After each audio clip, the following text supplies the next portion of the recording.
Yeah, right. Can't show off like that.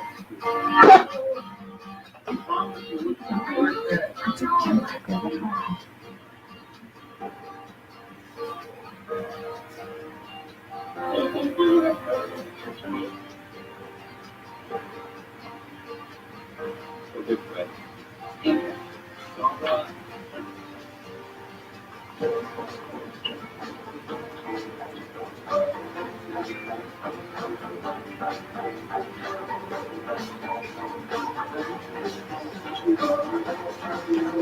Time check exactly 10:05 GMT. Time for some sports news. DAP, the Sports Hub, into the studios of HitzAfrik, Accra, Ghana, West Africa, precisely.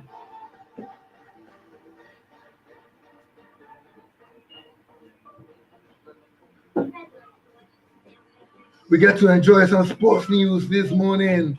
As you know, yours truly, Kwejo, the sportsman. This morning, I have a super analyst in the building. He goes by the name Amache.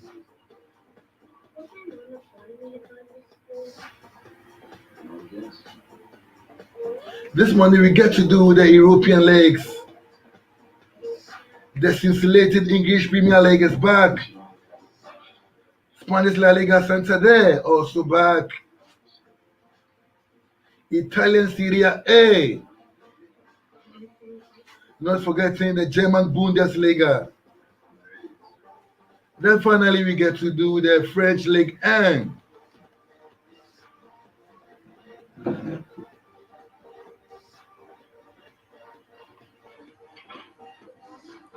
Right, Amachi, you're welcome. Yeah, could you? It's been a while. It's been a while. I trust your will. I'm good. There's this mantra about the coronavirus, and then people not willing to wear the nose masks. What's your take about this? Okay, this pandemic has really affected us a lot as a world. As you earlier said, it's a pandemic, and it has caused a lot of lives. Properties have been destroyed, people losing their job. So I think it's a must for everybody to wear their nose mask. As I have mine here, wherever you are in a public space, you just have to make sure you're on a nose mask so you don't spread the disease. Now, so how do you tend to advise people combining wearing of the nose mask and their religious faith? Because I've ever spoken to someone who has told me that his pastor has told her that this virus can't really do anything because God is their God and everything. What do you have to say about such a belief? Okay, I think it's quite funny. Everybody believes in God, one way or the other, or believes in any supernatural being Yes. to protect him or her. But this disease is a physical something that is just go down the simple instructions: wear your nose mask, wash your hands, social distances, then you can prevent this disease. And I don't think you need any spiritual guidance to prevent this disease. Everybody believes in God one way or the other to protect him or her. But it's a physical something that I don't think you need God. Even God will make sure you punish you if you can't obey simple instructions. Wow. God will make sure He punish you if you don't obey spiritual or physical instructions. You heard that from our super analyst Amache. He said God will make sure He punishes you if you don't obey physical instructions. Well, I get to ask Amache another question that bothers the minds of people. It's becoming a mantra, but I don't know your take about it also. Amache, spirituality in football. Do you believe in black magic in football? Another nice question. Another You see, nice question. this debate has been going on for a while. I remember during the 2014 World Cup, we were here and Kukubo Sam says he has started Cristiano Ronaldo's leg, so he can't score against us. Eventually, he did. He did, yeah. Spirituality and football, personally, I don't believe that. I believe if you get your tactics and everything right, you go there and win the game. Though people have belief in those kind of things, but me personally, I don't believe in spirituality and football. Cause I growing up as a child, my father sat me down and then told me about Baba Yara, and he gave me certain instances accompanying to his death. Um, Tracing from where I heard the story from, it looks like spirituality played a lot of role in his death. Is it visible, or one might say he was allegedly careless? Okay, people have come in contact with those kind of things. They have experienced it, so they have the belief in those kind of things. But personally, I haven't experienced anybody who, but I've heard stories about that. I know people who says when during their playing days, they have to put something in their boots. They have to kill fowls and goats so that they be able to play matches. But personally, I haven't experienced that, so I don't know how to put it. If in case one day I experience it, then I might believe it. But personally, I haven't experienced that. I think viewers, you should sit back at home and relax. Very soon we will get ourselves an astute footballer who plies his trade in the German Bundesliga. He will come and give us certain personal experiences. Whether he also has the belief that football has a little bit of spirituality around it. Time will tell. Right about now, we're moving into the various league matches. We start from the scintillated English Premier League. We are back after the 2 weeks break. I know you just can't wait. You've been yearning to hear the English Premier League sound. Well, the wait is no more. This Saturday, most matches are going to be played. This one, we get to take you through some of the English Premier matches to be played today.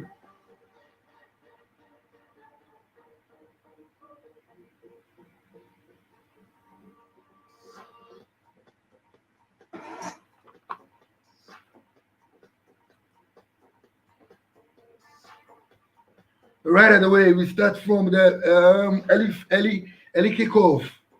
Chelsea, the Blues will meet West Bromwich Albion at the Stamford Bridge. Leeds United and Sheffield United, the Battle of the United at the Ellen Road, quite late today. Leicester City meets the runaway champions Manchester City, Battle of the Cities at the King Power Stadium. Then 7 o'clock this evening, Arsenal and Liverpool logos at the Emirates Stadium. Amateurs in the studio to give us in-depth analysis on these matches. Right, Amachi, the euphoria and the joy as the English Premier League is back. You feel the joy, the euphoria? Of course, yes. Of course, yes. You know, the EPL is one of the most dramatic and interesting league in the world, no doubt about it. Whenever the EPL is around, everybody feels excited, and of course, today's matches is wonderful matches that we look up to. Right. So let's start. Chelsea, West Bromwich Albion. Now we've seen the lives of the coach of the month, Thomas Tuchel. I mean, turning around a team that was almost seen to be dwindling. He comes, performs the magic, does what is right, and everything moving on. Viewers should know that we have the matches on the screen, so you can follow as we discuss. Now let's go through Thomas Tuchel and the turning around Chelsea.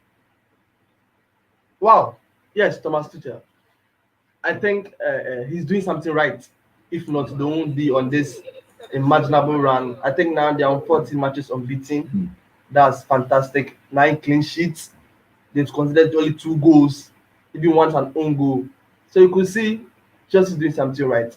With a new formation, changed, sitting back 3, in like Rudiger, Christensen, then Aspilicueta at the back 3, with bringing back Alonso, who everybody thought was leaving the club. Yes. But Thomas Tuchel has make sure he has rejuvenate all these players back, and you could see Alonso proving why is one of the best attacking left backs in the league.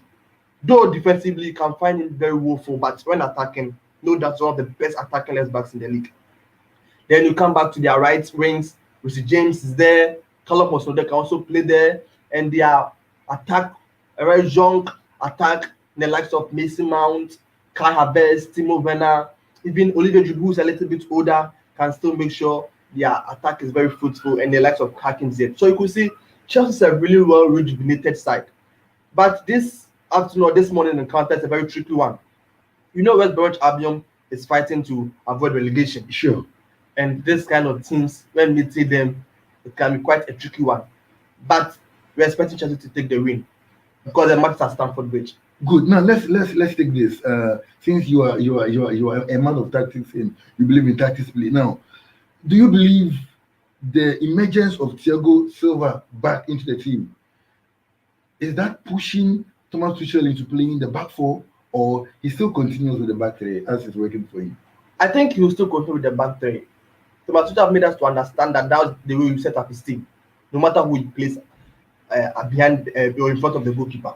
You could see before Thiago Silva got injured, he was played along him himself, Rudiger, then Aspilicueta, before Christensen came in when he was injured. And you could see Christensen on a very remarkable form of his life. Yeah. Since Christensen came into Chelsea, I can say this is one of the most remarkable form of his life. He was even nominated for the Premier League Player of the Month. So you could see, I don't see him switching back to the back four. I think the back three suits Chelsea very, very well. 3-4-2-1, fantastic formation for Chelsea. I don't see them straighten back into top back four. I'm really surprised if he does that. Right. We can even lay emphasis on Antonio Conte's era when he used the back four, winning the league. So as you are saying, now let's look at the West Bromwich Albion team very well. Now, counting from their last three matches, they play a very rugged setup, and there is this kind of a wing play. They play it at the center before you realize the ball is 18.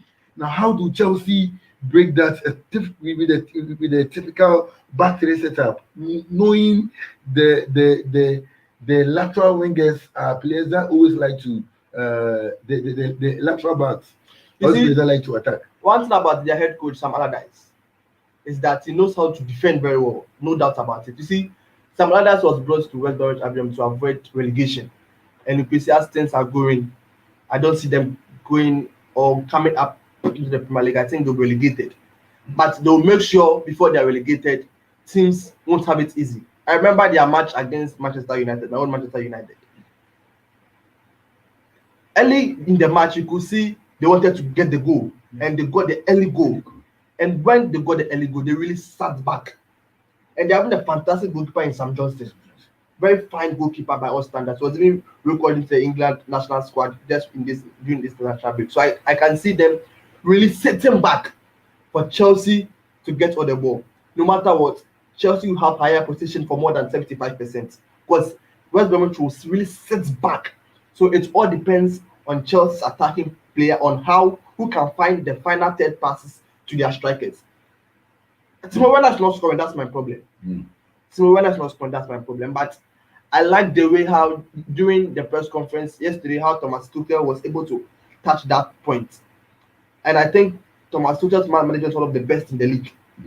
He knows how to make sure, even when the players are not performing, how to defend them during press conferences. And I think I like that the way how he defended Timo Werner.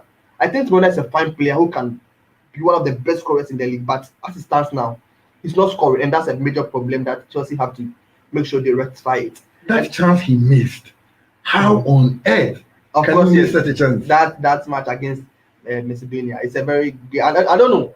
I think though he's not scoring, but per goals and assist contribution this season, he's the highest in the team. The team, yes. And it's quite shocking. So if you could see that if Timo Werner was scoring, Chelsea would be one of the remarkable side in the league. Sure. So I believe he will find his boots. I remember when Dover came into the league in the first season, just like that, he wasn't scoring. In all competitions, he scored 15 goals. And the following 2-3 seasons, he picked up. So I believe Timo Werner should be given time. He has the potential. He's very peaceful. He can run. He can give passes. He can cause penalties. He's an all-round striker. But I believe he's not finding his boots now, which I think it will come later because of Thomas Tuchel's effects on the team. He's a German. Thomas is also a German. So the linkage is there. And I believe If they are able to set up well today, they can get the win against West Brom. But it's not going to be an easy match. You could see in the history of the Premier League, early kickoff matches like this on Saturdays, Yes. the upset It's too much. It's too much, and I believe they can be an upset. But I think Chelsea have to carry the day. Like the way they have played 40 matches unbeaten, they are on their fine form. The confidence level is high. I don't see West Bromwich Albion being able to break Chelsea.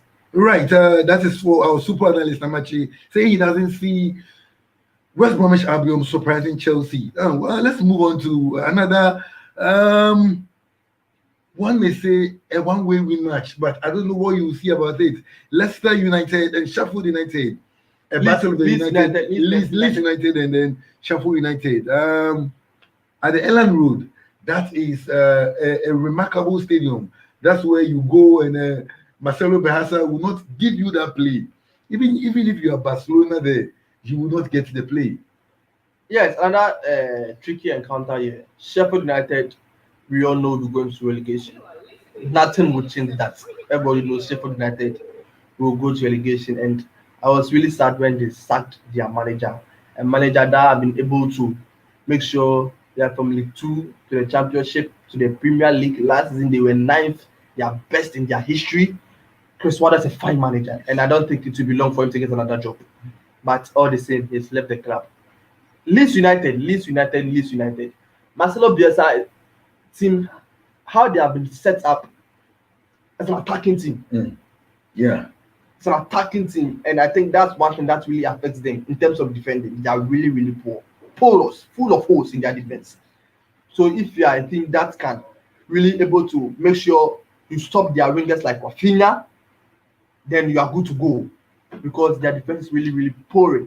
And I don't see Sheffield doing that. Sheffield have lost confidence. But if they can be able to, I know they'll go to relegation, but if they can be able to bring back their image back, then you have to win this match. You have to win this match for them to get some glory, at least for them. I know everyone knows they go to relegation, but before they do, they shouldn't do it in a shame. Because the point in which they are, or the point they have as now, is really, really poor. But this match, I think it's a scoring draw. I don't see Leeds taking all the 3 points or Sheffield losing.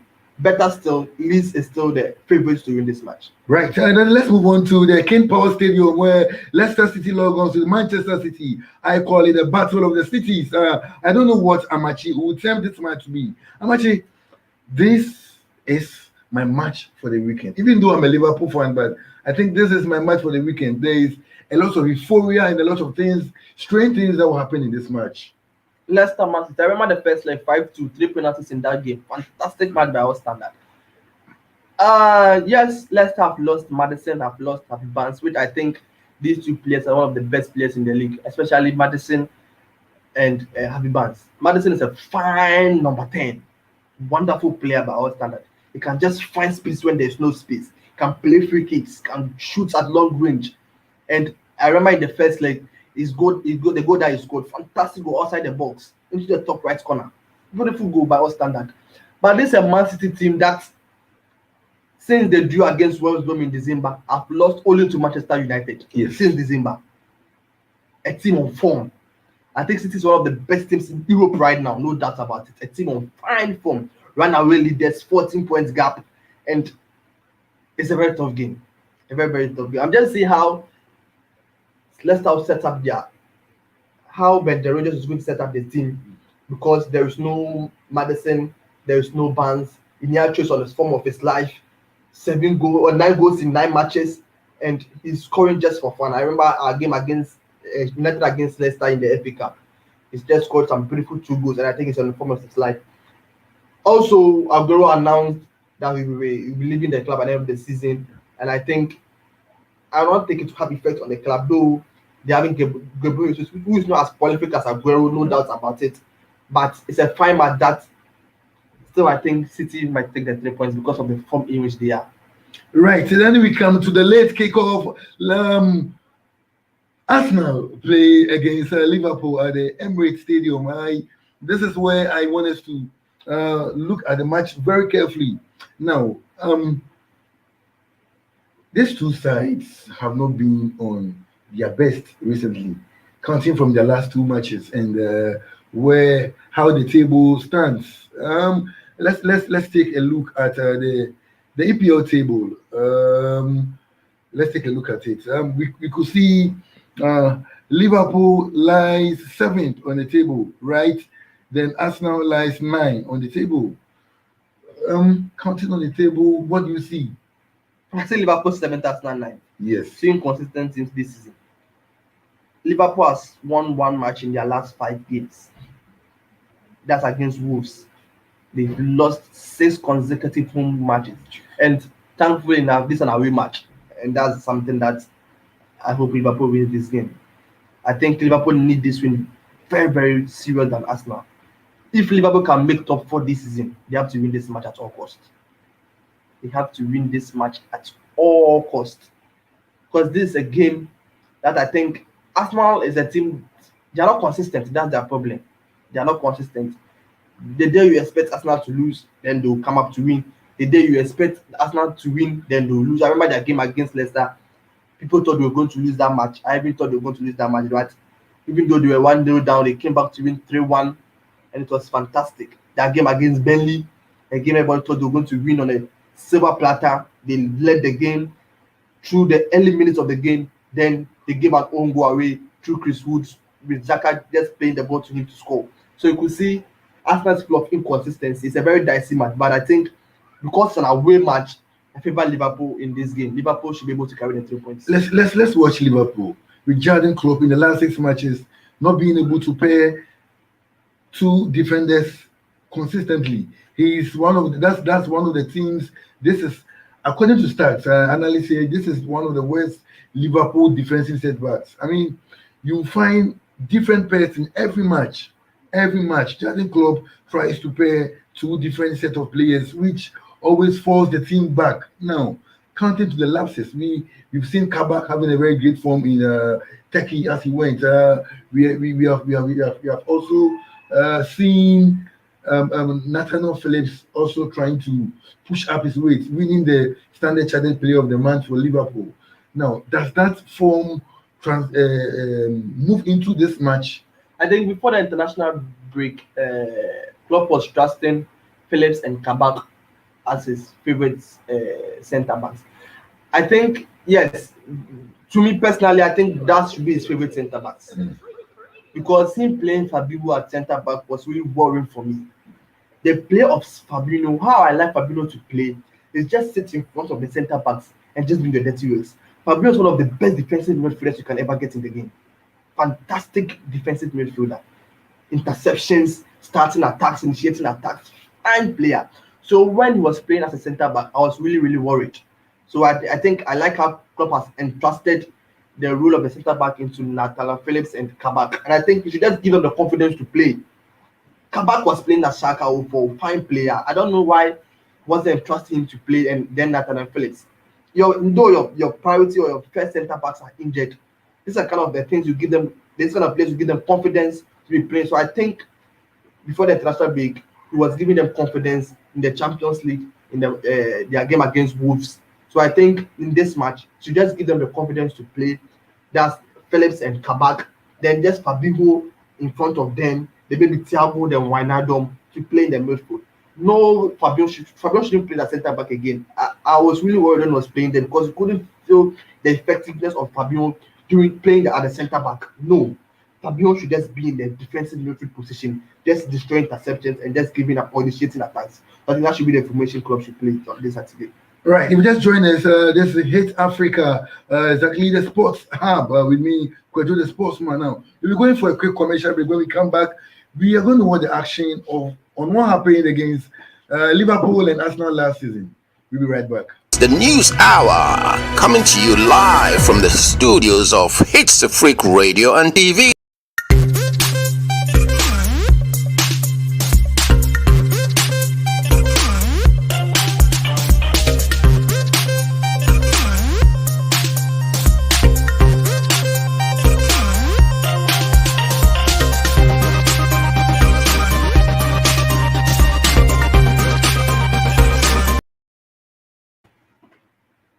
Right, welcome back from the commercial break. As I promised, we are going to watch quick action on what happened last season, Liverpool against Arsenal.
Right, we are welcome back into the studios of HitzAfrik.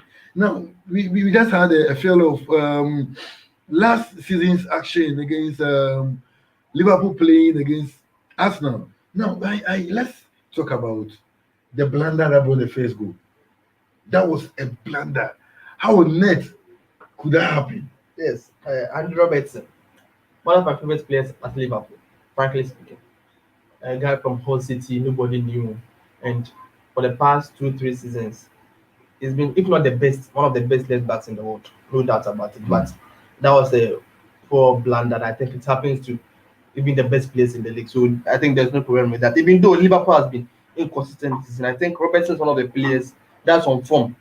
Personally, I think that's how I see it. Though Liverpool have been inconsistent this season, but the players that are standing out, I think Robertson is one of the players those are on form. So I don't really blame him on that. Though it's a mistake, and every player causes a mistake. Let's watch the setup to Liverpool's equalizer.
Right. Now, the setup to Liverpool's um, equalizer looks like there was an impediment. Sadio Mane was impeded there.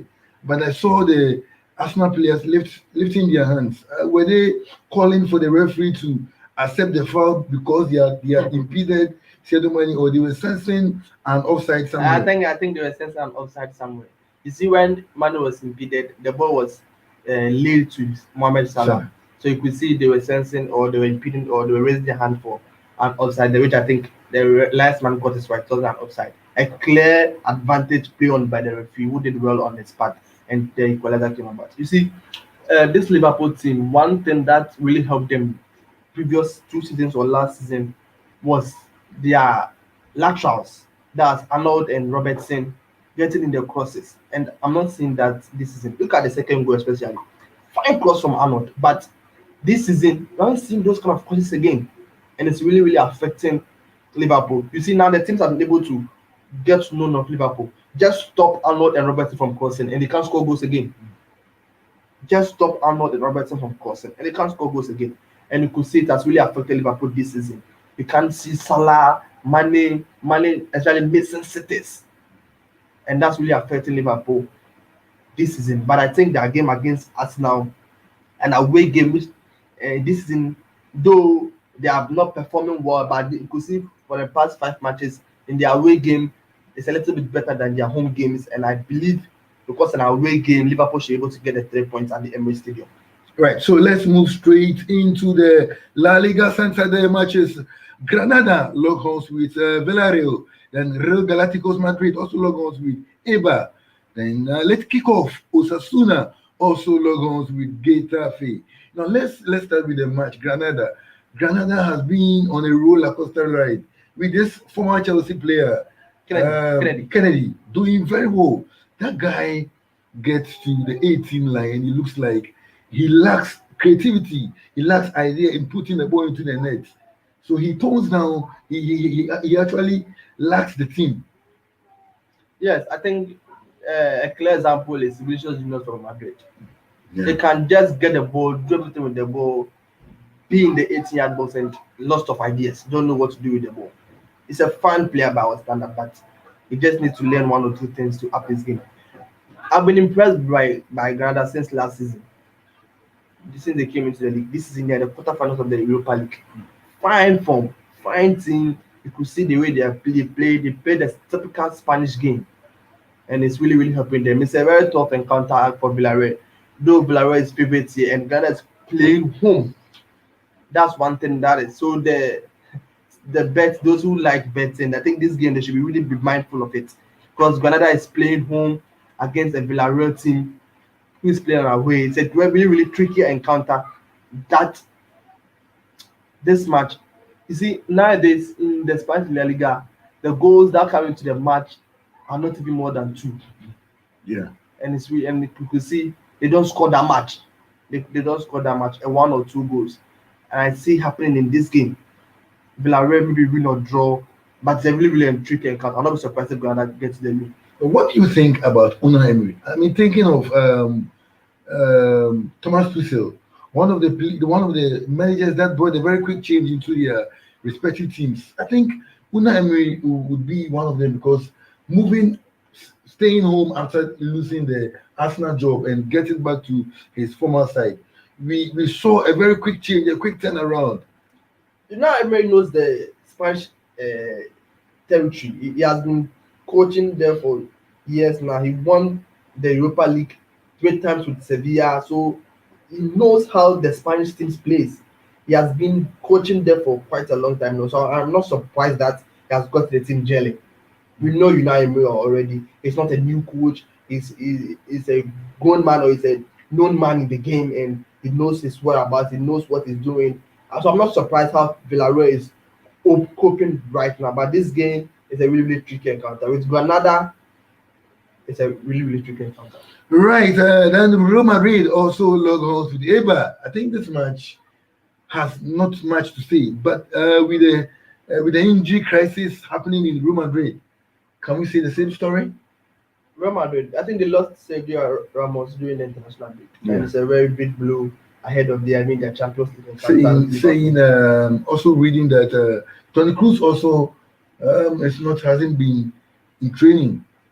Is it the injury cry? I remember 2 3 weeks ago, the likes of Benzema, all of them were not in the team due to injury, and they're able to recover, even including Ramos, who recovered and has gotten injured again, which is really, I think, a big problem for Madrid and a big problem for Zinedine Zidane, because the likes of Varane, Nacho, and that Militao, their style of play is not as experienced as the boss himself, Sergio Ramos. He's one of the best centre backs in the history of football. I can say Yes. Sergio Ramos is one of the best centre backs in the history of football. One of the most scoring centre backs. Centre back who likes to score, and he has defined moments in football. I remember the finals against Atletico Madrid. He has really defined moments in football that if Real Madrid lose a figure like this in this crucial moment of the season, they are in the race to win the La Liga, they're in the race to win the Champions League, and they need a leader and a figure like this in their team. So them losing this type of player is a worry, but I don't think they can lose this match against Eibar. If really they want to win the La Liga this season, this match, they have to just win and just make sure they rip Eibar not less than 3 goals. Right, I counted into the Real Madrid setup. Is Zidane overusing these players and then with the lapses of Eden Hazard? What do you have to say about this? I think Hazard has been a disappointment due to injuries. Hazard is a player who was highly rated. I think personally, I really rated Hazard. Hazard is one fine player. His low center of gravity can just turn around, just make, just misuse players all around. And he was a fine player who wanted to come to Madrid and maybe win the Ballon d'Or. But due to injuries, I think he has even had more injuries at Real Madrid than he had at Chelsea in so many years that he played at Chelsea, which is really, really worrying. And with the likes of Vinicius Junior, Rodrigo, Mariano Diaz, these kind of players are not players you can trust them. I don't really, really trust them. These are not players that you can trust them. Unless Benzema, who an experienced striker who will be bagging the goals. Apart from him, you can't see anybody that you can trust to be scoring the goals. If Hazard was on his fine form, if Hazard was physically fit and scoring alongside Benzema, that would have been fantastic for Real Madrid. I don't want to be in the shoes of Zidane right now because the injury crisis is too much. No, people have attributed that to weight gain. Weight gain. It looks. The last time I saw Hazard in a football match, I feel he has gained excess weight he shouldn't have gained. Could you think that could be an attribute to his injury crisis? Last week, a doctor came out to say if they risk him and then play him, they stand a chance of losing him for a whole season. That's the upcoming season. Yes, I think dieting in every footballer's career is very, very crucial. And I think as an moving to Real Madrid, there has been an aspect of his life that he hasn't looked up to. Personally, maybe might not be there to confirm those kind of reports, but you could see how he has gained weight has really affected me. I even read an article saying that the knee injury that he had, if is being operated on, he will not be able to play football again, and it's very, very worrying because the Euros is coming. He will be willing to play, or he will wish to play in the Euros for his prices or for his value to even increase. Right now, Hazard, I don't think nobody will even buy Hazard for 50 million pounds. As it stands. As it stands. It's really value has really, really decreased, and it's really, really worrying for a player who was the whole football team was on his shoulders. That's Chelsea. He was the best player in Chelsea since he arrived, and just moving to Madrid for the past 2 seasons, we can't see Hazard, and it's really, really worrying. It's really because it's one of my favorite players. I really, really like Eden Hazard, and it's really worrying that we can't see him play. So I think dieting in every footballer's career is very, very essential. Right. Finally, on the Real Madrid issues. Now, do you think there is a time bomb for Zinedine Zidane? I think people speculating that have not been fair until that. He just won the league last season. What is there to lose? He has won the Champions League back to back to back, and I think they have not been fair on Zinedine Zidane. Yes, there might be problems, but he's still third in contention to win the La Liga. I don't think Atletico can win this season La Liga because of how floppy they have been. Even this weekend against Sevilla is a doubt game for me against Atletico Madrid. And Real Madrid can win the league. And Real Madrid are in the quarterfinals of the Champions League. And we know if Madrid is able to beat Liverpool and go to the semi-finals of the Champions League, the character in which they have in the Champions League, nothing will surprise me if they win the Champions League, if they're able to beat Liverpool in the quarterfinals of this season Champions League. And I don't think journalists or people have been fair on the criticisms that have been, given to Zidane. Look at the injury problems that's happened, but he's able to navigate his way through. They are still in contention to win the La Liga, still in contention to win the Champions League, though they're out of the Copa del Rey. So I think people have not been fair to Zidane. Right, let's end off with a match Osasuna against Getafe. Yes, Getafe has been teams that you don't know, you can't predict them. That's Getafe for you. You can't predict how they will play. They can play badly. The next game they can play very good. And I think against Osasuna, I fancy Getafe getting 3 points out there. But Osasuna have just been sluggish. Just you don't know. They have I think 10 teams on the league log, and it's really really worrying. I fancy Getafe to win, though Getafe is also beneath them. I think they are 15th or so, and it's really really worrying, or 14th. It's a tough game, a dicey game, two mid-table teams. Yes, mid-table teams that everybody will find out, or everybody will feel that they have to win this game to be able to stay in the mid-table. So it's just two teams having the same strength, and anybody who gets a starting strike to win this game. Getafe last season was a very superb season for them. I think in the first half or in the first quarter of the league, I think they were fourth on the league, and it looks like they were getting their scoring, their goal scoring prowess was top notch. Suddenly, and personally, I've not seen them selling out players, but it looks like the team is dwindling back to where it used to be. Now, this finally settles on my question: is the La Liga a well-arranged league that this is how it should end at the end of the season? At the end of the season, Atletico Madrid, Barcelona. Real Madrid or Barcelona first, Atletico Madrid at the third, and then Sevilla. I think that has happened for the past seasons now, and if you see a top at this kind of things, that's when the league starts. They will be just being good form, and just in the middle of the league, you see them from maybe fourth down to 14th. You understand what is happening. I don't know whether it's fatigue or this kind of mid-table teams. That's how they behave. Starting the league, you'll be winning games unexpectedly. Then in the middle of the season, you just don't see them. So come back to your question. I think for the past 10 seasons, Barcelona has won the La Liga seven times. Madrid winning 2 times, then Atletico winning it once. So based on what you said, for the past 10 seasons, you could say yes, the La Liga is an arranged league. An arranged league. Now, is it counting into it? Does it look like the other teams are not boosted financially? Because there have been questions raised, especially last 2 seasons, on the merchandise, on the monies they receive from TV rights.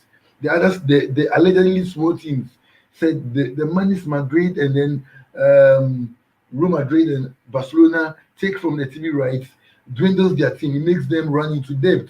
So they are not able to purchase players of the caliber of Madrid and then Barcelona. Do you side with what the smaller teams raised last 2 seasons? Yeah, I think they might be right, because if it's not so, I will not see anyone coming out with speculations as huge as this. Madrid and Barcelona will always have huge TV rights, no doubt about it, but it shouldn't be too huge for them to affect the smaller clubs, because it's a league, a 20-sided league that everybody has to get a fair share of its quota, so there will be no cheating or any sort of things. I think these are things that the Spanish FA should look into it to be able to solve it. Make sure everybody gets a fair share of the cake. Right, then we move straight up into next league, the German Bundesliga. Osberg logons with Hoffenheim, the Leverkusen logos with Schalke 04. Borussia Dortmund faces Eintracht Frankfurt. Mainz 04 faces Arminia Bielefeld, and Wolfsburg faces FC Cologne. Then my match for the week, RB Leipzig also logos with Bayern Munich. Then Borussia Mönchengladbach also log on with Freiburg. Amachi, this is an exciting league where you can trace and say this team are the team with the form of their lives. Once in a while, we see a shocking result. Before the international break, we saw one shocking result, and then is it likely we will see another shocking result this week? Of course, yes.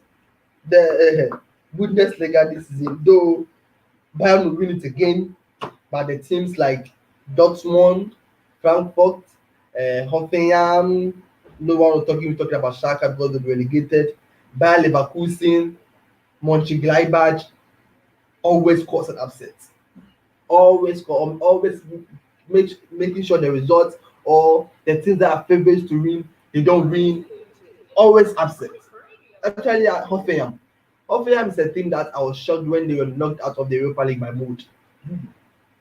Hoffenheim against Mood, a team in Norway, a team in Germany, and you could see I was really shocked. And against Uzbek this weekend, it's a very tricky encounter. It's a really tricky encounter because you could see both teams are teams that are really struggling to stay in the league. But both teams are mid-table teams which they want to stay up is still in the mid-table, and it's a really tricky encounter. Hoffenheim is 11th, Uzbek is 13th, and you could see it's really affecting them. And I believe Hoffenheim might take the 3 points because of their last matches they have been playing. They have really been quite superb. Sometimes you could see them because their game, I think their last match against Uzbek, they won 3-1. They lost to Freiburg 2-0. They won against Mönchengladbach, which was a very shocking result. Yeah. 3-1 against Mönchengladbach. Nobody expected it, but they won that game. So I'm expecting them to carry all the 3 points this weekend. Right, and then let's look into one team that is having a roller coaster ride in the Bundesliga. But as we say, because of the standards Bayern Munich has made for itself, Leverkusen and then Schalke 04, relegation-bound Schalke 04. Relegation, Schalke for the no matter what happens, nothing can save them from going to it. And also losing Kabak. It was bound to happen. You are not performing, you lose your best players. That and it was bound to happen. I think Leverkusen too is a team that you can't trust that much. But Schalke 04 is not a team that you can even trust, even cause an upset because of how they play. I thought bringing in Mustafi and Kolasinac will even change their foes, but still, it's been worrying. Schalke 04. Bayer Leverkusen to win this game. Right. One match I term flatter to deceive match. Borussia Dortmund and Eintracht Frankfurt. Tricky encounter. I call it flatter to deceive. Yes, it's a tricky encounter. You see, Dortmund is a team. I remember their last game that they drew 2-2. You could see Haaland was furious. He didn't even have a chat with anyone and just walked through to the tunnel after the end of the game. And you could see Dortmund are scoring, but they are not also defending well. They concede a lot of goals. I remember their game against Bayern Munich, leading 2-0. What else? Leading 2-0 in the early minutes of the game. What else do you want again? Do you think relying on Matt Hummels is helping the team? I think they have to go for a very perfect centre back or a fine centre back this summer. It's really affects the Matamos. I saw the Matamos we knew during the Bayern Munich days, or even in the early days at Dortmund. I read a message that says the energy, the football in Matamos is finished. It got finished in the. Of course, yes, I agree with that. Matamos we knew during the Bayern Munich days, even in Germany national team, even the early days of Dortmund, wasn't this Matamos that we are seeing. They're just taking ball passing, and it's really boring. Dortmund, if they really want to win something, win a laurel, then I think they have to make sure, because they are really in Europe right now. They have one of the talents, one of the prospects in Europe right now. They have Erling Haaland, they have Jadon Sancho, they have Reina, and they have their small boy, fantastic talent. Dortmund is having. But someone told me all the top teams are looking at Dortmund to feed from them. Of course, yes, and they are just making the money, but I don't know. They should be able to make sure they're one of the formidable sides in Europe They should be winning tournaments because they are Dortmund. We knew Dortmund of old, how they were challenging Bayern Munich, but now you could see no team is still challenging them, and Dortmund was the team that we expected to challenge them. Last season, we expected Dortmund to win the league, but they gave out there. And this season, they have been poros, fifth on the league. We don't even know where they can play in the Champions League this season. And this game is a really, really tricky encounter, but I expect Dortmund to win, but I think both teams will score in this game. All right. Mainz 0-4 and Arminia Bielefeld. Arminia Bielefeld started very slowly, but it looks like they are amassing certain wins I never expected them to. Another relegation team. Yes. Another relegation team. And Mainz also is not far from relegation. This is a very tricky encounter. Mainz is also not far from relegation, and it's a really, really tricky encounter. I think Mainz is 50 with 24 points. Arminia Bielefeld is 70 with 22 points. And I think this game will decide who will be in the relegation zone. If Arminia is able to win this match, I think this might even be a match of the week in the Bundesliga. Because it's a tricky encounter. Anybody who wins this match might avoid relegation.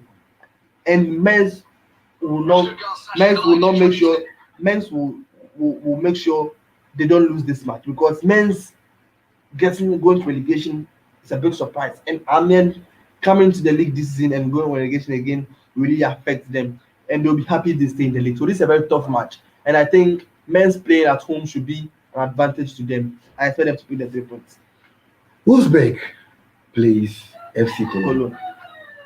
I think Wolfsburg, I've trusted Wolfsburg to winning matches this season. I think they are doing well. They are on a fine form. They are winning matches they don't expect them to win. They are scoring late, winning last minute matches, and I think they can grab the 3 points against Cologne in this match. Right, I believe they Bayern Munich. A tough match. I think psychologically, Upamecano is going to Bayern Munich this at the end of the season, and I don't know how he's going to play or able to perform well. I think he has to perform well for his parents' club, that's Bayern Munich, in the future. They can only feel proud by him. And I think this game he should play a game, make sure Bayern Munich does not get the goal, which I don't see happening. Bayern Munich have lost Lewandowski, which is a blow. They have lost Lewandowski. I think the next 6 matches he won't be playing. It's a huge blow for Bayern Munich, no doubt about it. A very, very huge blow, because you can't trust Choupo-Moting to be chipping in the goals like how Lewandowski is doing. So it's a tricky encounter. The likes of Daniel Olmo on form, scoring in the international break. So Sabistan is also on fine form, and you could see they are playing well. And the likes of Angelino, they are playing well from the left wing back. So they are really doing well. It's a game that I think fine margins will define this game. Anybody who can take up his chance will win this game. Right, and then we wrap up with Borussia Mönchengladbach and Freiburg. An inconsistent team. Borussia Mönchengladbach. They don't expect them to win, they will lose. They don't expect them to lose, they will win. But against Freiburg, I believe they can carry the 3 points. They can carry the 3 points. Now let's have a look at the table of the Bundesliga. Bayern Munich leading with 61 points. RB Leipzig second with 67 points as it stands. Now, is it looking familiar, or does it look like what we said in the Spanish La Liga, a botched league? It's a botched league because Bayern Munich have been winning the league for so many seasons now. But the top 4 has been changing. Yes. That's the difference between the German Bundesliga and the La Liga. The top 4 have been changing. You can see this season Leipzig is in the, Frankfurt is in the, I think Wolfsburg is also in the. Very shocking, Wolfsburg is fighting for the top 4 this season. And you can see the dynamics. Dortmund is even fifth, I think 6th, and they are really fighting for the top 4. So it's a really, really a league that we all know Bayern Munich could win it again, no doubt about it. But making up the top 4 will be the tricky one. That will be the tricky one. Now, quickly, we move to the Serie A, Italian Serie A. AC Milan logos with Sampdoria, Atalanta logos with Udinese, Benevento meets Parma Calcio, Cagliari also logos with Hellas Verona, Genoa also logos with Fiorentina, Lazio logos with Spezia, Napoli logos with Crotone, Sassuolo Sassuolo logos with Roma. Torino logos with Juventus, the old ladies. Then Bologna logos with International Milan. I think the Ace match has already started, and they are in their third minute, and it's still 0-0. And you could see the lineup that Piola have paraded, and I think he's really in it to win this match. The likes of Zlatan Ibrahimovic leading the lines, and you could see it's a match that AC Milan wants to win. But I'm surprised they have not been able to score a goal up till now. But I believe they might win the game because of the lineups they have paraded. They have Kologu all in the lineup, so I think they can win this game. And they're already almost up to the first half. So it's a tricky encounter. AC Milan, Sampdoria 10th, AC Milan second this season.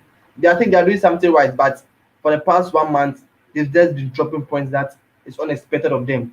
And if they really want to win the league, they shouldn't be doing that. Right, Atlanta Udinese. Atlanta Udinese is all another tricky encounter because you could see Atlanta is fourth on the league. And Atlanta hasn't been a bad side. The likes of Zapata in leading the attack for them, then Ilicic and also fine players there. Though they lost one of my favorite player in Papu Gomez to Sevilla. I really love that player. Player who can assist, who can shoot from long range. Fine player by all standard, but had a misunderstanding with the coach and he has to leave. But I think they can play in the top four again this season, and they can win this match. I'm talking about Zapata. Zapata granting an interview talking about how he loved the EPL as a young chap, used to watch Arsenal. Could it be a signal? Everybody loves the EPL. Everybody loves the EPL. Yes, but laying emphasis on Arsenal, talking about Arsenal. Now, linking it back to EPL, Aguero also granting interview saying he would love to play for his darling club. What darling club? He mentions Liverpool. It has this kind of does those interviews actually imply that those players have visions of moving into the respective teams they love? I think now transfers have been really dicey. Now it depends on agents and teams who wish the team that the players playing should move to. So I don't think that kind of statement makes effects on transfers. They wish to play that club, but what if that club does not want them? That's the problem now. What if that club does not want them? And I don't, with especially the Aguero, I don't see Liverpool buying Aguero. It's quite. It's free. It's free, but with its age and you could see what Liverpool is building, it will be quite difficult. I'll be surprised if there is no goes in for Aguero. I'll be surprised because Aguero is a fine player too, but I think age-wise, it will be difficult for him to go to Liverpool. And with the Zapata issue, everybody who watched Arsenal during the Invincible period fell in love with them. Everybody who watched during them will fall in love with them. They even won the league at Old Trafford. They were a fine team, one of the best teams in the Premier League era. And everybody who watched them will fall in love with them. I'm not surprised Zapata saying he loves Arsenal. And everybody loves to play in the Premier League. Sure. Benevento, Parma Calcio. Benevento. They scored, I think, before the international break, they won against Juventus. Yes. A very shocking result. Very shocking result. And this weekend's match against Parma Calcio, I see them winning the game. Benevento. Cagliari, Hellas Verona. Cagliari against Hellas Verona. Cagliari inconsistent. You see them inconsistent, but playing at home against Verona, I think they'll carry the 3 points. Genoa, Fiorentina. I think that game. I watched that game against Lazio some few weeks back ago, and they were fantastic. They won that game. I think 2-1. They were fantastic. Against Fiorentina. Fiorentina team with the likes of Frank Ribery. It's a fine game. I think 5 matches will define this game.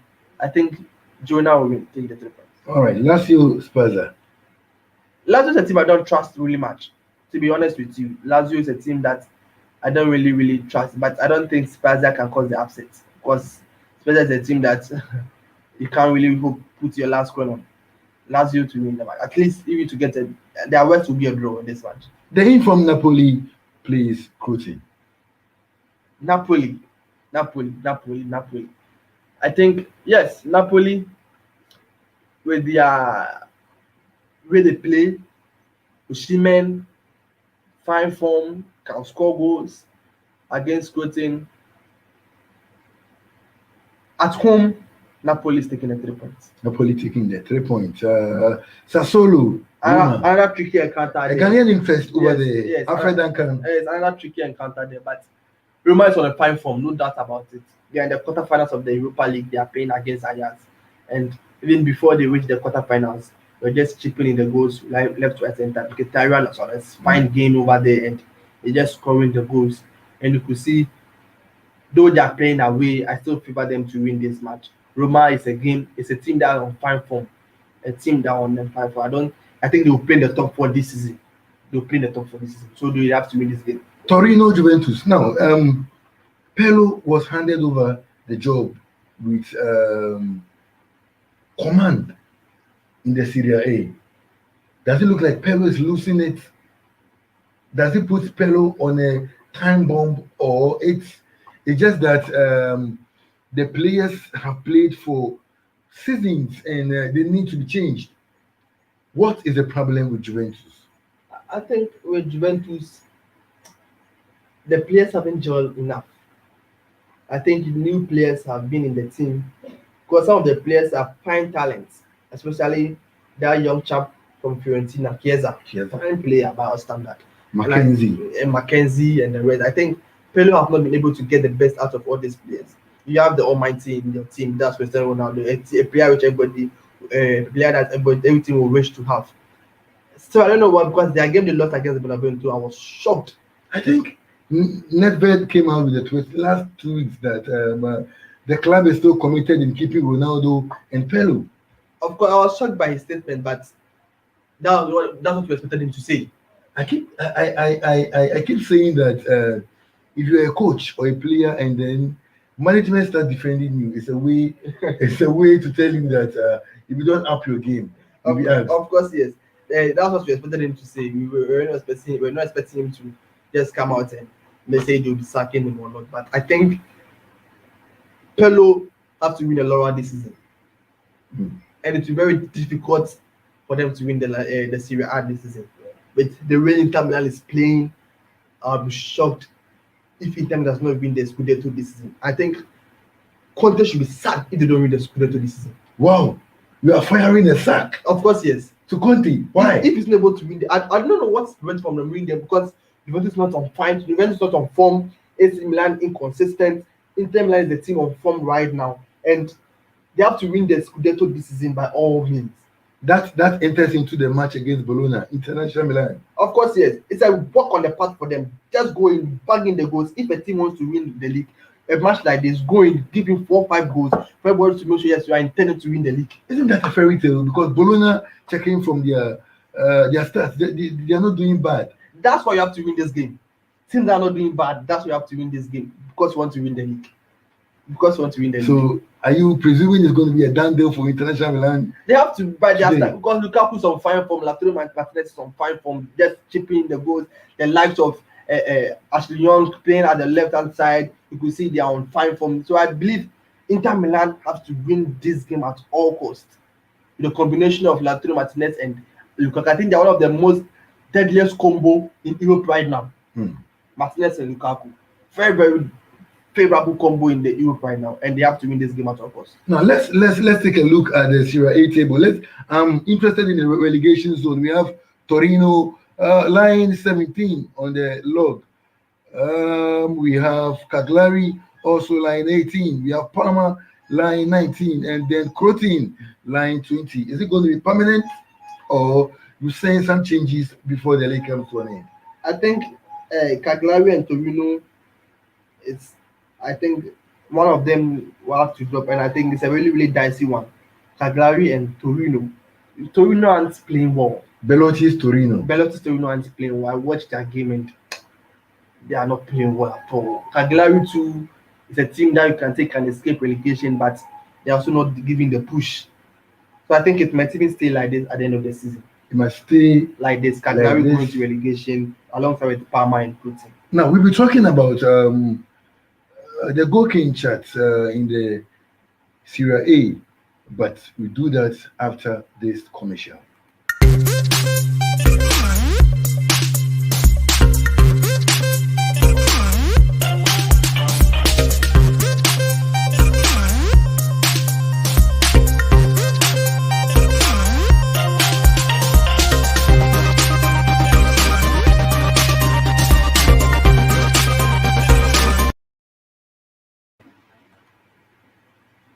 Right, we are back from the sports of commercials.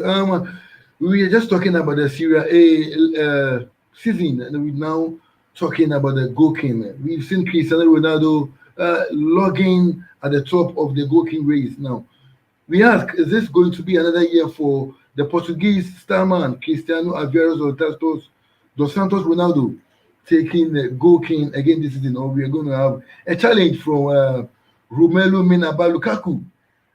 I think yes, Ronaldo having 23 goals this season, but Lukaku having 19 goals, and Morel of Atlanta having 16 goals. And I think it's a dicey one because Ronaldo plays penalties, Mm.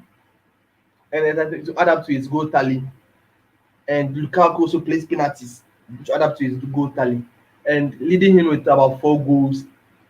I think it's still not a work on the part for Ronaldo. Lukaku will be pushing him for the goal kick this season. What's happened to Ciro Immobile? Immobile won the Golden Boot last season. Yes, and he looks sluggish this season. Of course, yes, it was expected. I don't see him being that consistent. I think it was just one season wonder for him just to come in and show what he has. And I think it was expected that this season he won't be fighting for the Golden Boot again. I think this is in the Italian Serie A, right? Either Ronaldo or Lukaku to win the Golden Boot. Is it a roller coaster ride for Ronaldo this season? No. Lukaku will push him for the Golden Boot this season because he knows the goals between them is not that much. Lukaku will know that. And him being the prince taker in Inter Milan will really add up to his tally. So I think if Ronaldo has to win this Golden Boot this season, he has to really work hard because Lukaku will be on his neck. Right, so we right away we move into the French League and after that we come back to talk about the UEFA Champions League. Don't forget that this Tuesday, the first league matches will be ongoing. Now, Amachi, let's look into the League 1 that people term as the Farmers League, but I actually have is it a Farmers League? A Farmers League.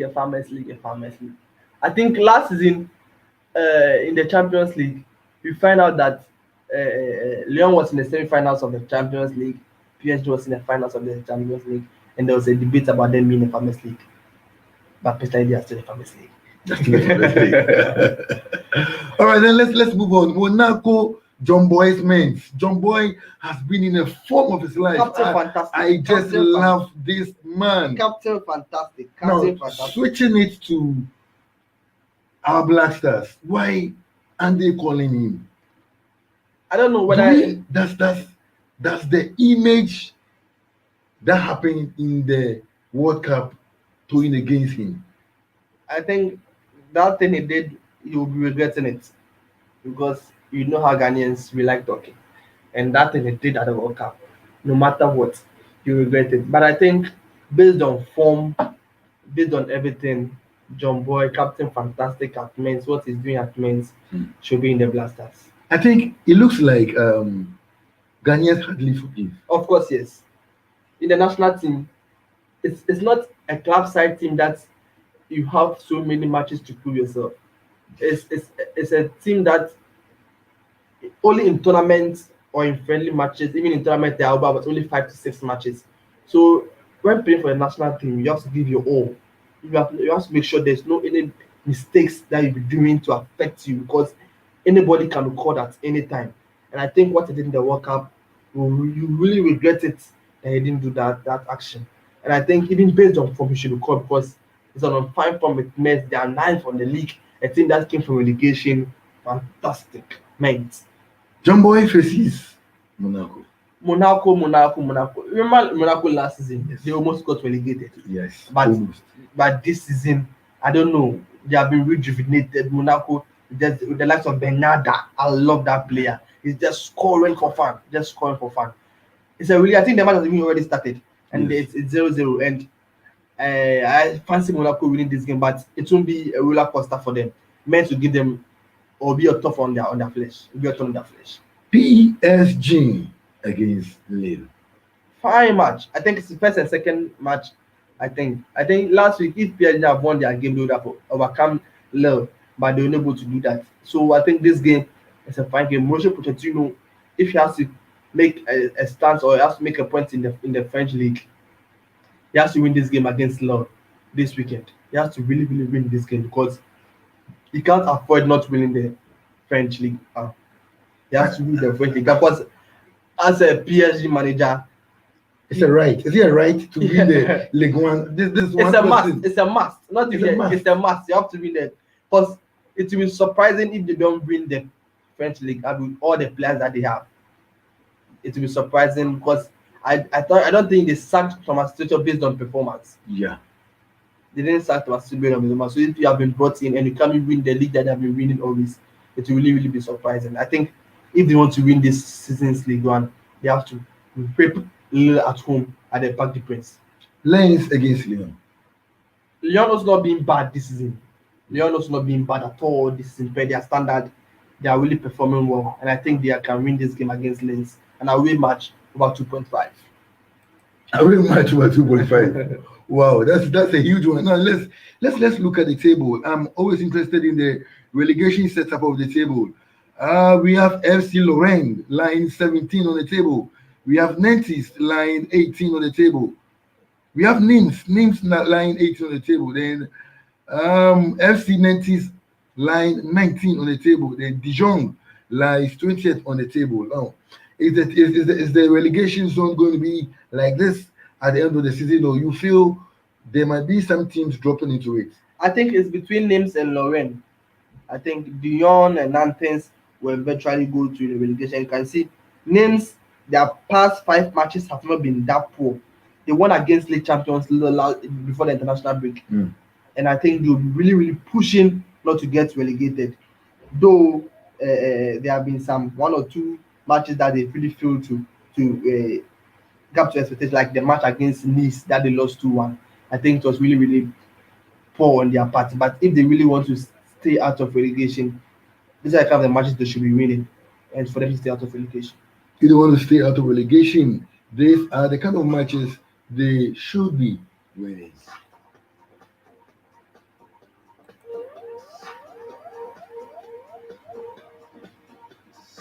Right, it's the HitzAfrik Sports Show, Dab the Sports Hub, with me, Kwadwo the Sportsman.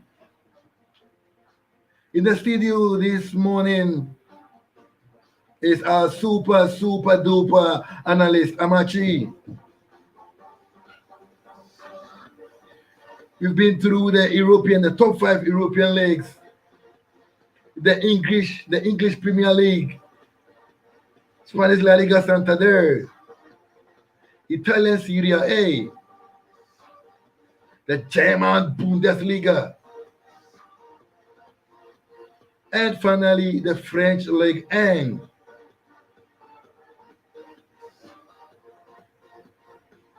Now we got to talk about the Champions League First League. That we have some scintillating matches in it. Real Madrid log horse with Liverpool. You never walk alone.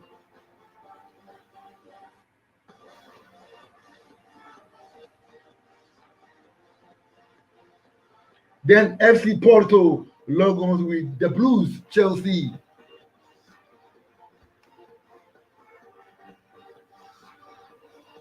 Right, Amachi, let's have a discussion on this. I mean, the football goals will not free us when we don't talk about this, because Tuesday, Wednesday, we have this mind-blowing matches. Fantastic matches. Let's start from Real Madrid, Liverpool.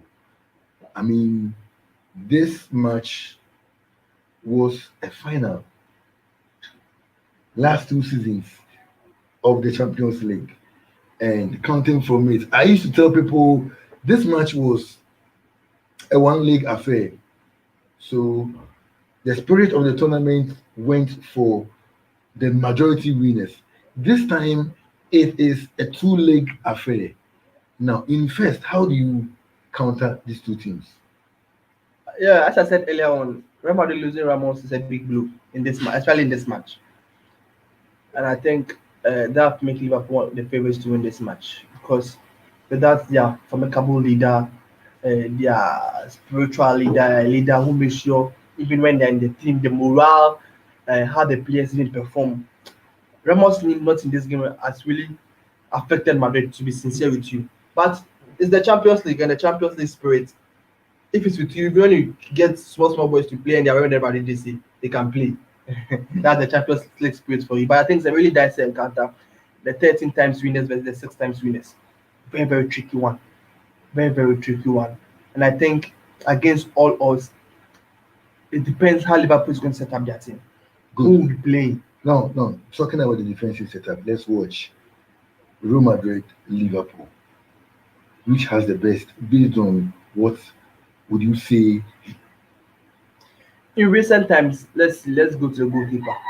Alisson have been though to me is a fine goalkeeper by all standard, but this season he has just been costing some goals. That's why their games against Manchester City, their game against Leicester, he's just been causing this kind of floppy goals, which is not expected of him.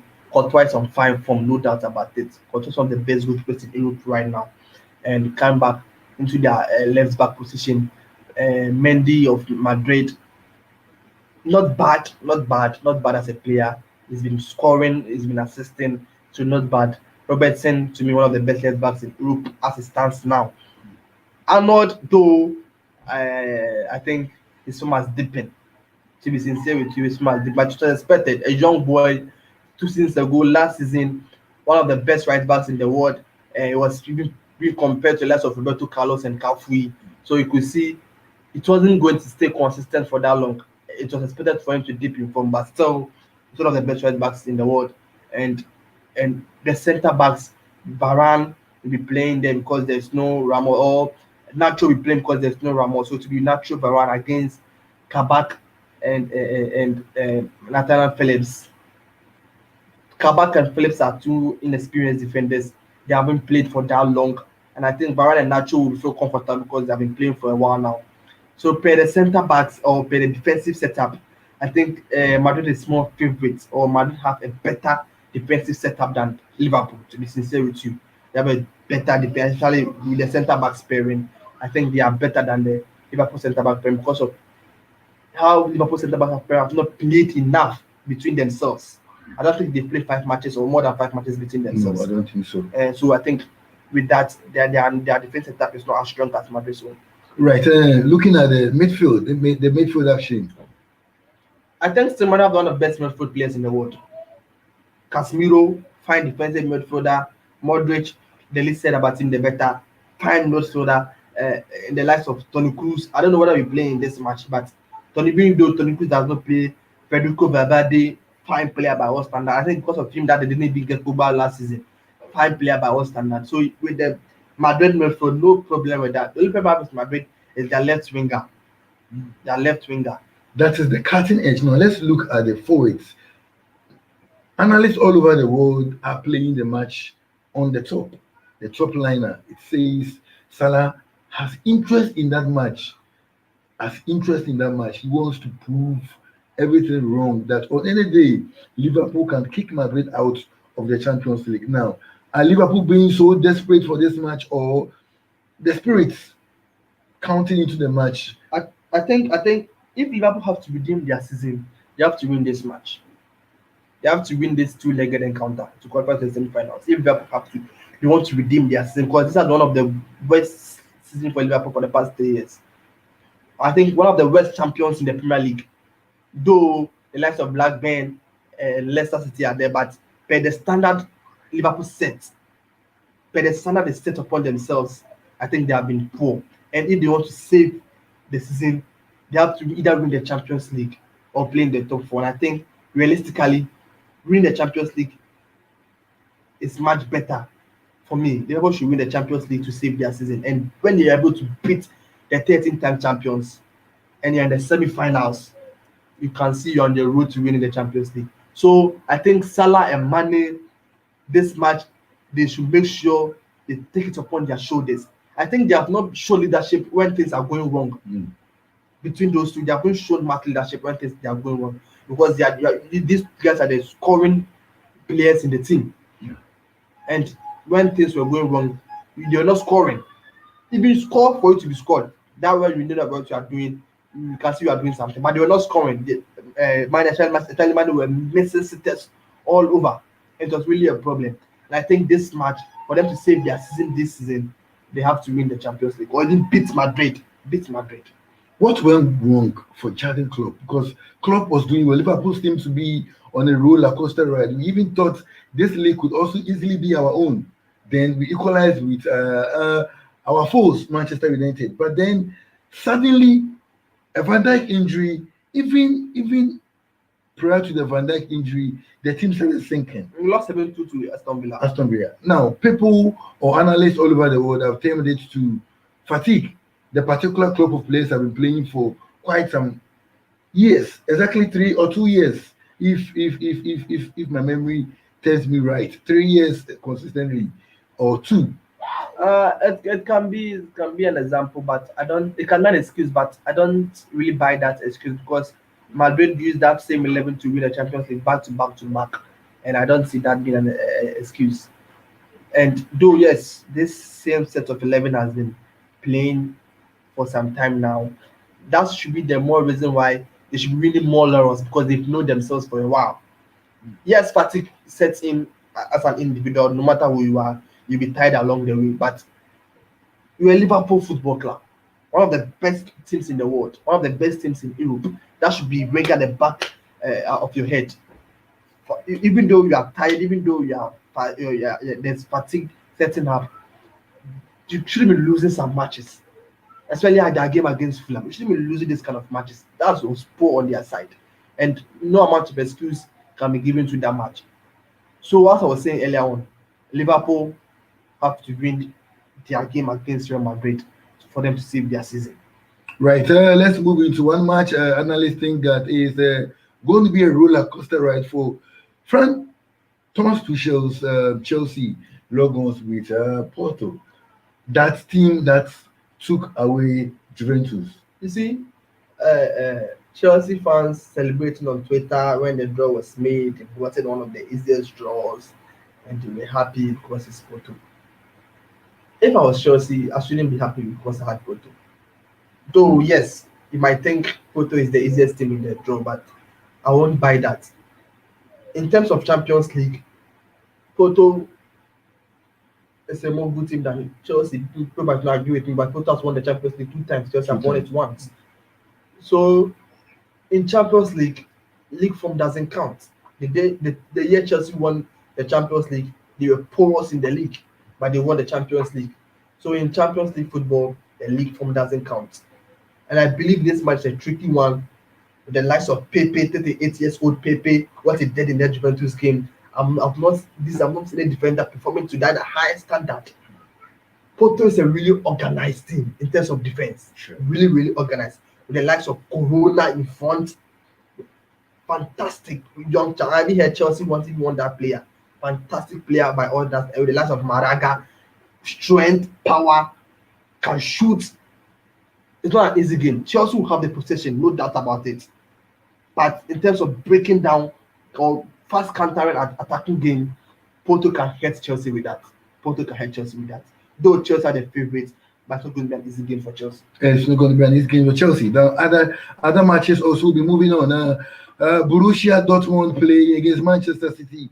That's also a flatter to deceive match. Do you share the sentiment that Manchester City has not got to the roof of the Champions League, just like PSG? Of course, yes. They've gone to the semi-finals once in their history. They haven't gone past the semi-finals. They haven't played in any Champions League finals. So they have to break that jinx if they want to win. I think City, with the team they have to be able to play or win the Champions League this season. Is it going to be a roller coaster ride against the free scoring Dortmund? No, not at all. The way Haaland, the form of his life, Haaland is one of the top players, one of the top strikers, if not the best 5 strikers in the world right now. We can't mention and leave Erling Haaland in it. Fine player, just 20 years, scoring goals for fun.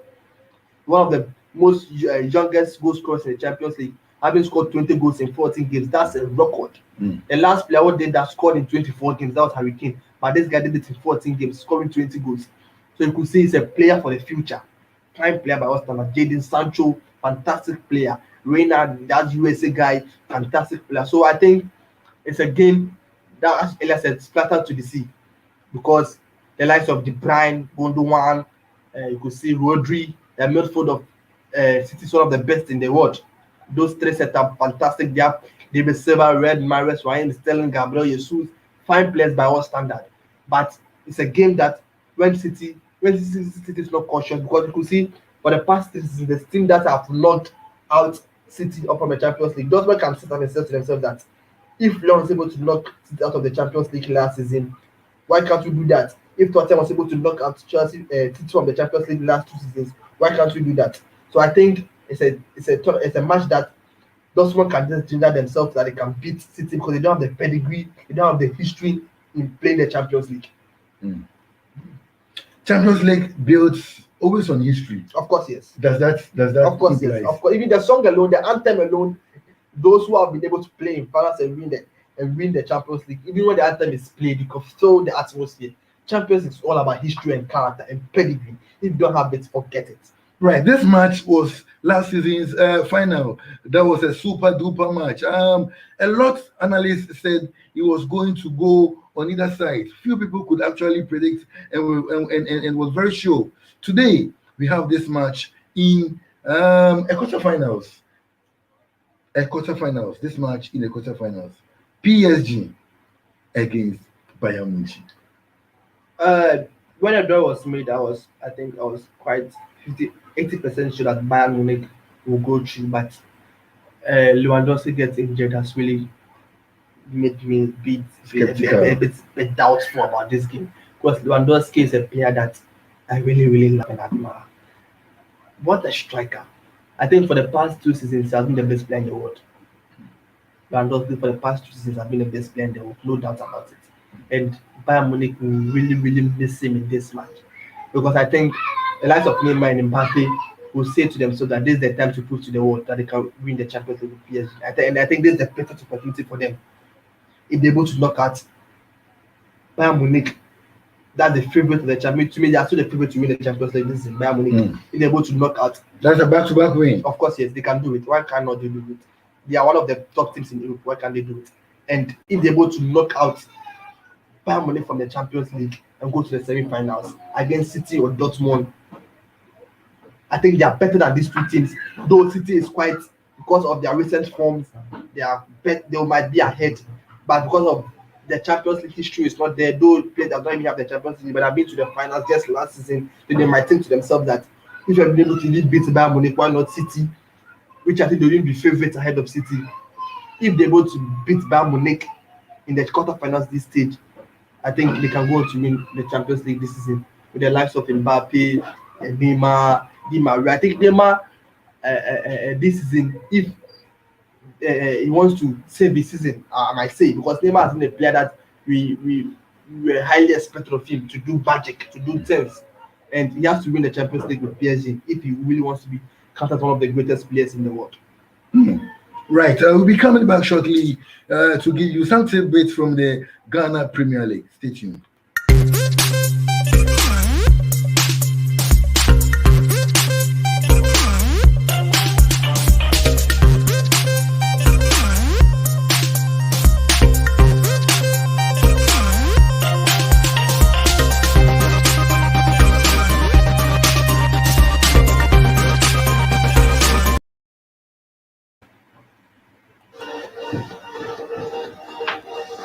Right, we are back from the commercial break.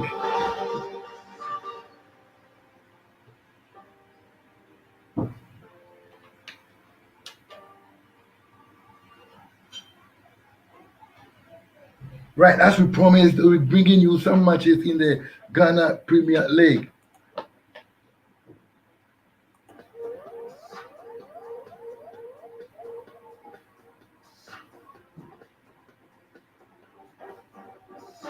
Right away, we start with the matches.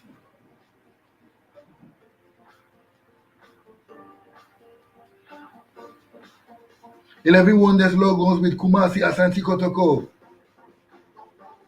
Elmina Sharks logos with Ebusian Dwarves. Karela United and Ashanti Gold. The Miners from Obuasi.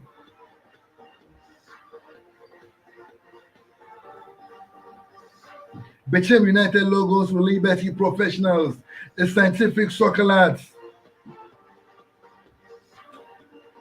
Brekum Chelsea logos with the informed Legon City. Alaji Cruises Ken Faisal logos with Wafa.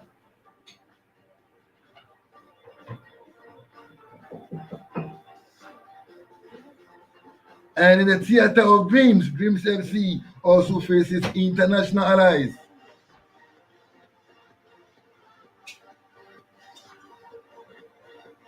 Accra House of Folk logos with the Ediana Stars.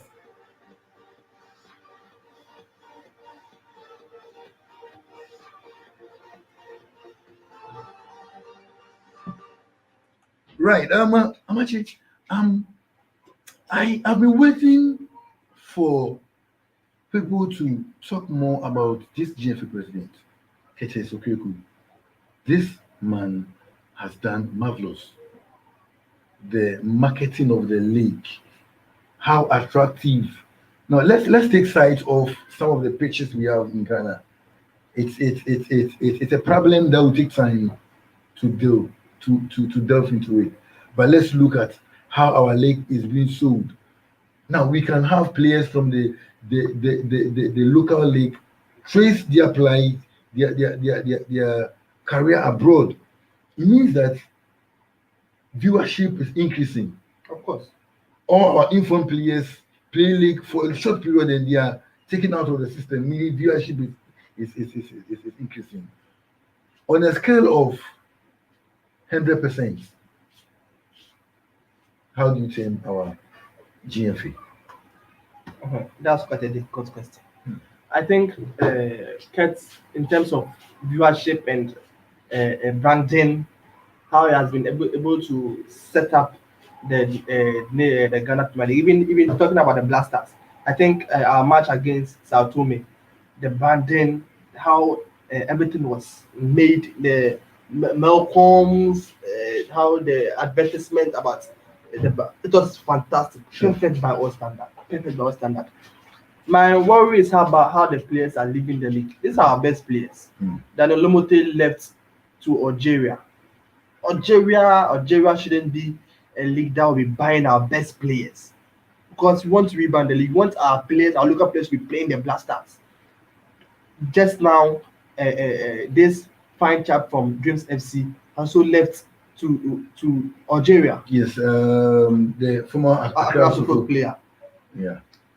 And also Kwame Poku also left to Algeria, which is very worrying. Though it's good for the clubs, but financially, it's good for the clubs financially, but it's affecting our league. That was Joseph Eso, the Dream FC boy, who has led to Algeria. It's really, really worrying. But I think in a scale of 100, I think Kurt has passed 50 marks to me, and I think it's perfect. When you're able to get 50 marks, that's average. I've done well. You have not failed yet. I think there are one or two things that decision making and how we had during the Blasters call up, how influential they were in.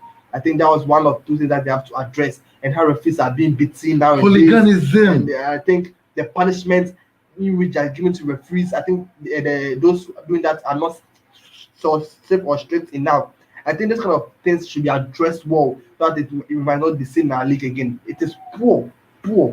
How can we beat referees just like that? I think that's really, really poor. I think on a scale of 100, you pass 50 marks for me, 55 or 60. I think I monitored a match in the females league, and then there was one guy who came to cause me, and the owner of the club wasn't there. When we actually reported to the owner of the club, he said, if it's not A, it should be B. He mentioned two names, and when we went in to look into the issue, he was one of the people the owner mentioned. They knew what I've been doing. So it means that it boils me back to what Anas said. And he was saying that the perpetrators, the real bad nuts, they live within us and we know them. We are not willing to give them up. Of course, yes. So if an owner can just come out and say, and knows those who have been causing the mishap or causing the misfortunes or causing the problems during matches, it's a poor one on their side. Does that mean they're in support of hooliganism because it favors them? I think this kind of people they are the noisy ones in their clubs. They are the people who can mass up supporters for their clubs. That's why they have been leaving them. But it shouldn't be so. They are just causing problems for our league. In terms of, even I think CAF reported on how referees have been beaten in Ghana, which doesn't speak well of us. Yes. It doesn't speak well of us at all as a country, a football country. Beating referees up and down is really poor on our side, and I think people have to be really punished. The punishment has to be severe to deter people from doing those things. Right, let's move into the Ghana Premier League matches for this weekend. Kumasi Asante Kotoko plays against 11 Wonders away. I think before we go to that match, I think we'll talk about Olympics versus Mediama yesterday. Sure. I watched that game and I was really impressed. I think the Kwe brothers, actually the Ashukwe, the player who played in the under 20 tournament, is one of the underrated players in the league right now. He's a versatile player. Can play as a left back, can play as a left winger. I really love that. I know the one who scored the goal yesterday. I love that player. Glass Nawako, fantastic. And you could see the midfield battle between him and Justice Blay yesterday. Fine. And all these things ginger Ali. I think Olympics last season before the league was truncated, they were almost going to relegation. But this season they're in the top 4, and I think Olympics will play in the top 4 this season with the way they are playing. How Yawano Walker is more treating the team, how he's arranging his team. Oluboy Komodo says this year will be our catchment year. A very good afternoon to Oluboy Komodo if you are watching us live on Facebook. I think they are really doing well. I think Yawano Walker is doing something great for Olympics, and I think they might even play the top 4 this season. And that would be a very big achievement for Olympics because of how sluggish they have been the seasons before. Glass Nawako reverts back home for a better career and move on. Do you think he's going to finish the league with it? It will be difficult to keep hold of him if he keeps playing like this. It will be very difficult to keep hold of him if he keeps playing like this because he's one of the best midfielders in the league right now. And he has his mindset afar. Of course, yes. That's why he came back to Ghana to just relaunch his career and just get a move abroad. And I think that's what he'll be doing. I think one of the big clubs in Ghana should just grab him before he goes outside the shores of Ghana. And I think he's one of the best players in the league right now. Fine player by all standards. Glass now can score free kicks, can dribble, can give pass. Fantastic midfielder. And all-round midfielder. Right. This is Barreto's first match after leaving Ghana in such a long period. He comes back to coach Kumasi Asante Kotoko, one of the big fishes in Ghana. After 17 years. 17 years. I think a game against 11 Wonders is a fine test for him.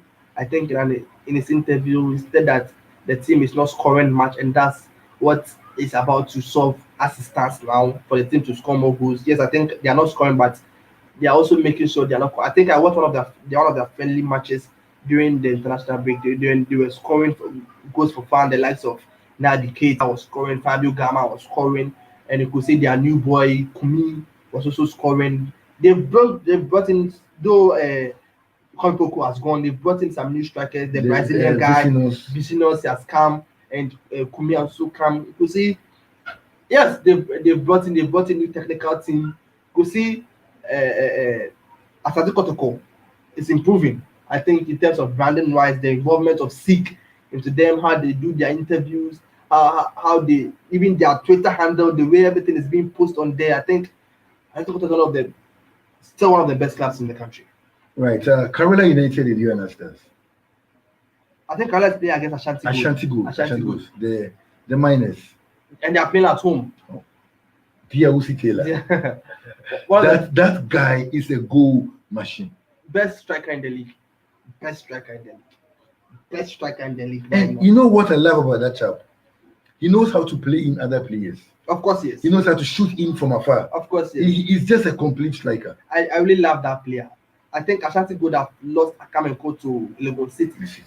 And I don't know why they sold that player, because Akamenko and Awako in the midfield battle yesterday was fantastic. They knew each other, they knew where each other should be, how to place passes. They were just fantastic. And I don't know why Ashanti Gold sold him. I think their game against Kerala playing at home, I don't see Kerala losing this match. A West will be drawn for Kerala.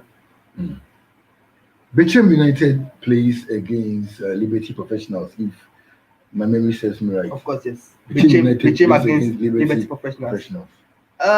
Tricky encounter. Liberty this season has not been on fine form. I don't know what's wrong with Liberty, but I think they've been able to purchase one or two players during the transfer window, and they're able to come out from this relegation zone, because it will be really porous for Liberty to be relegation zone. Liberty should be a mid-table team, not a relegation team. So I think they should come out from there. I think Liberty Professionals, after the death of Alhaji Sly, it hasn't been so smoothly for them. Of course, of course, of course, of course. That's really affected them one way or the other, and they are really, really sluggish. Do you think it's a monetary problem or technical problem or both? They've been able to purchase players, so I don't think it's a monetary problem. They've been able to purchase a few players, though you cannot say they are test and proven players, but at least they should be able to change their fortunes around. And I believe they should be out of that. Should be their position. Liberty shouldn't be playing that or fighting for relegation. Liberty should be at least a mid-table team. That's where Liberty should be, not in the relegation battle. Right, and this match is the match that I really want to see. Brecum Chelsea, Legon Cities. Legon Cities, I think Legon Cities, they are doing something right. With Bashir Rayford coming back to the team, I think Asamaja being played in their friendlies, though Samajan, we can't trust him that much because of his injury woes and injury problems. But I think with the likes of Baba Mahama, very fine player who can score in goals. I think the Cities will stay in the league. You don't go to relegation, they'll stay in the league. That's what I personally think, they'll stay in the league. And I think if they're able to do what they are doing, they might stay in the league. Right. Accra Hasselhoff against Indiana Stars. You see, before their former coach left, and they brought in Sam Obodi from Mediama, they also brought their assistant Hamza from Mediama to join Sam Obodi to make sure the team is on the right. And I think it's a very perfect signing for them. I think Sam Obodi is one of the fine managers in the league, and I was happy that Accra was able to purchase him, because that's what our big team should be doing. Able to purchase the best players, the best coaches, the best technical men in the league to their side. They should be coaching across the book. I think Samuel Bodu is one fine coach that, even including Hamza to join him at the technical bench, was fantastic from across the book. And I believe against the Joanna Stars at Accra Sports Stadium, they should be able to get the 3 points. Patrick Razak and Co. should be able to amass the 3 points for across the book. Now let's take a look at we have some few minutes to check out of the studio. But let's talk about the influence of our former stars, our former Black Star players into the league. Now, immediately who we can talk about is Asamoah Gyan. Let's look at Asamoah Gyan in the league. Asamoah Gyan barely struggles to make match fitness for game days. Now, is it the pitch or the nature of tackles in the league? Is it not favoring them? I think one thing that we should talk about is the pitch. The pitch is very, very poor. I remember Ghana's game against Atome. Gosh, the foreign players were not used to the pitch. You could see the ball bouncing, very, very poor. I think our pitch has to be something that we should really talk about it, because you have the talent, and if your pitch is not good, a football game is as good as the pitch. If the pitch is not good, we will not be able to see how flourish the teams are playing or how good the players are. Because we have fine talents in the league that we have to go to get good pitches, they will be performing to the best of their game. Okay, they're performing to the best of their game. Now, let's center it on our stars. The likes of Glasson Awaku coming into the league. A pick for him, and then if you want one of the most valuable players in the league right now, he is one of them. Asamoah Gyan has really have that good season. Asamoah Gyan, I think, hasn't been fit enough to even play a 50 minutes game. Was he aware of the injury before signing the deal, or was he coerced into signing? Because actually we heard that Asamoah Gyan into Kotoko rather.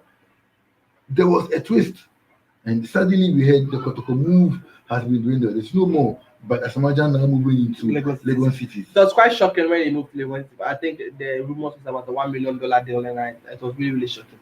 And I think Asamoah Gyan is not Asamoah Gyan of old, no doubt about it, but I think he can, because of the experience he have had in playing so many years of football, can impact it to the young ones of Legon Cities, and they'll be able to flourish. I think he might be able to play some matches, but not the 90 minutes.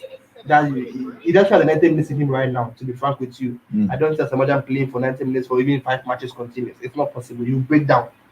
Asamoah Gyan is not Asamoah Gyan of old, but we'll be delighted if you see him playing some matches and scoring goals for Legon Cities, because I watched some of the training movements in Legon City, and he was just scoring some beautiful goals for them. And I believe if he's able to come back to the pitch or the mainstream and discover this kind of goals can help Lagos United out of the relegation zone. Will that lead us somewhere into the Black Stars? Do you see that happening? I don't see that happen. With the way the Black Stars is being set up, I don't see Asamoah come back. If as the league is returning, if Asamoah should bounce back and get 17 goals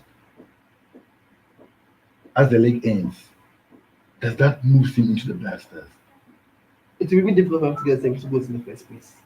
On the worst case scenario, I'm saying if Asamoah should bank in 17 goals as the league ends, does that pushes him into the Black Stars? That will be a tough decision for Sika Kono.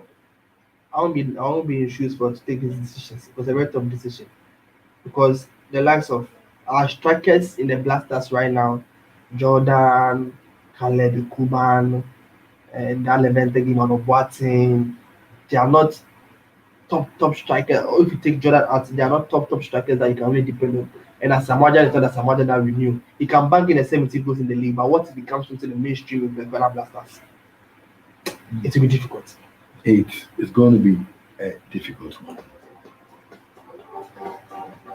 It's been the Sports Hub with me, Kojo, the sportsman, with my super duper analyst. Time check very soon. Be checking out of the studio. I know you enjoyed the show. Trust us, we'll be back on Monday with some highlights of the games that trooped in. Talking about the English Premier League matches, Spanish La Liga Santander, Italian Serie A, the scintillating German Bundesliga, then the French League 1.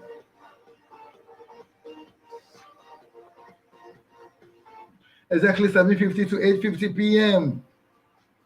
You join us in the studios of HitzAfrik for Sports Hub. I'm actually we are checking out the studio. Our time is fast spent. Your final ways. I think I have to talk about there's a young chap in Water, Augustine Boache. And I think he's not getting a recognition enough. He's one of the best number 10s in the league. I know him personally, and I think he's a fine player. And I was really surprised when he was not even included in the Blasters B. I was really surprised about that. I think Augustine should just keep what he's doing and he'll be noticed by everyone. Augustine should keep what he's doing and then he will be noticed by everyone. Thank you so much, our super duper analyst. I'm actually joined us today for Sports Hub. Remember to aspire to be the best. Remember that the goal is not to compete, but to complete. In between these two words is L, that stands for love. God is gracious to everybody. As I always say, drink more water and give your life to Christ. See you on Monday. It's been the Sports Hub with me, Kwejo the Sportsman. I'm out of here.